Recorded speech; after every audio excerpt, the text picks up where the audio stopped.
LDF Kanhangad മണ്ഡലത്തിൽ തെരഞ്ഞെടുപ്പ് വിഷയമാക്കുന്നത് വികസനം തന്നെയാണെന്ന് സ്ഥാനാർത്ഥി ഗോവിന്ദൻ പള്ളിക്കാപ്പിൽ.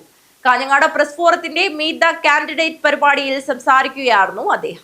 എൽഡിഎഫ് കാഞ്ഞങ്ങാട് മണ്ഡലത്തിൽ തെരഞ്ഞെടുപ്പ് വിഷയമാക്കുന്നത് വികസനം തന്നെയാണെന്ന് സ്ഥാനാർത്ഥി ഗോവിന്ദൻ പള്ളിക്കാപ്പിൽ പറഞ്ഞു. കാഞ്ഞങ്ങാട് പ്രസ് ഫോറത്തിന്റെ മീറ്റ് ദ കാൻഡിഡേറ്റ് പരിപാടിയിൽ സംസാരിക്കുകയായിരുന്നു അദ്ദേഹം. ഈ മണ്ഡലത്തിലെ കക്കാട്ട് ഗവൺമെന്റ് ഹയർ സെക്കൻഡറി സ്കൂളിന് 5 കോടി രൂപയുടെ കെട്ടിടം ഉൾപ്പെടെയുള്ള പശ്ചാത്തല സൗകര്യം. ഏതാണ്ട് ഈ മണ്ഡലത്തിലെ 7 സ്കൂളുകൾക്ക് 3 കോടി രൂപ വീതം അനുവദിച്ച് കെട്ടിട സൗകര്യമുണ്ട്. 14 സ്കൂളുകൾക്ക് ഓരോ കോടി രൂപ കൊടുത്ത് വികസന പ്രവർത്തനം. ഞാൻ പറഞ്ഞ പ്രത്യേകിച്ച് ഈ ചന്ദ്രശേഖരൻ MLA അദ്ദേഹത്തിന്റെ പ്രവർത്തന കാലത്ത് ഫണ്ട് ലഭ്യമായതിൽ 40% ഫണ്ടും ഈ മണ്ഡലത്തിലെ വിദ്യാഭ്യാസ സ്ഥാപനങ്ങളുടെ ഉന്നമനത്തിന് വേണ്ടി ചെലവഴിക്കപ്പെട്ടിട്ടുണ്ട്. അതുപോലെ ഇപ്പോൾ റോഡിന്റെ കാര്യമായി ചില പ്രവൃത്തികൾ പൂർത്തീകരിക്കാനുണ്ട്. അതെല്ലാം ഈ സാമ്പത്തിക വർഷം തന്നെ പൂർത്തീകരിക്കുന്ന നിലയിലേക്ക് പോകുന്നുണ്ട്. എന്തായാലും ഞാൻ നേരത്തെ സൂചിപ്പിച്ച പോലെ കൃത്യമായ കണക്ക് വെച്ചാണ് ഞാൻ പറഞ്ഞത്.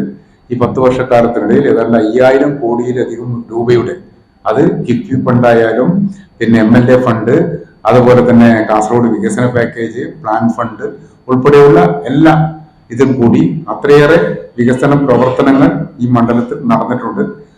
തിരിച്ച് മറിച്ചുള്ള പ്രചരണം അത്ര ശരിയല്ല എന്നുള്ള അഭിപ്രായമാണ്. മണ്ഡലത്തിൽ കഴിഞ്ഞ 10 വർഷക്കാലം LDF നടപ്പാക്കിയ വികസന പ്രവർത്തനങ്ങൾ തുടരും.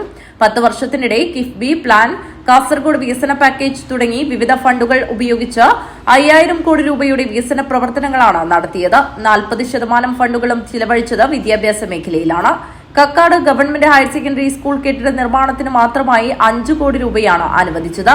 മണ്ഡലത്തിലെ പല സ്കൂളുകൾക്കും 3 കോടി, 1 കോടി കണക്കിൽ ഫണ്ടുകൾ അനുവദിച്ചിട്ടുണ്ട്. കാഞ്ഞങ്ങാട് മണ്ഡലത്തിൽ ഒരു വികസനവും നടത്തിയിട്ടില്ലെന്ന് UDFും BJPയും കള്ളപ്രചരണം നടത്തുകയാണെന്നും അദ്ദേഹം പറഞ്ഞു. കൃത്യമായ രാഷ്ട്രീയം പറഞ്ഞാണ് LDF വോട്ടർമാരെ സമർപ്പിക്കുന്നത്. കഴിഞ്ഞ 10 ദിവസം മണ്ഡലത്തിലെ വിവിധ കേന്ദ്രങ്ങളിൽ പര്യടനം നടത്തിയപ്പോൾ ആവേശകരമായ പ്രതികരണങ്ങളാണ് വോട്ടർമാരുടെ ഭാഗത്തു നിന്നും ഉണ്ടായതെന്നും LDF സർക്കാരിന്റെ വികസന പ്രവർത്തനങ്ങളുടെയും ജനക്ഷേമ പദ്ധതികളുടെയും ഗുണഫലങ്ങൾ ലഭിച്ച വോട്ടർമാരിൽ നിന്നും അനുകൂല പ്രതികരണങ്ങളാണ് ഉണ്ടാകുന്നതെന്നും സ്ഥാനാർത്ഥി വ്യക്തമാക്കി. പരിപാടിയിൽ press forum president Fazlur Rahman അധ്യക്ഷത വഹിച്ചു. CPI മണ്ഡലം സെക്രട്ടറി N ബാലകൃഷ്ണൻ സംബന്ധിച്ചു.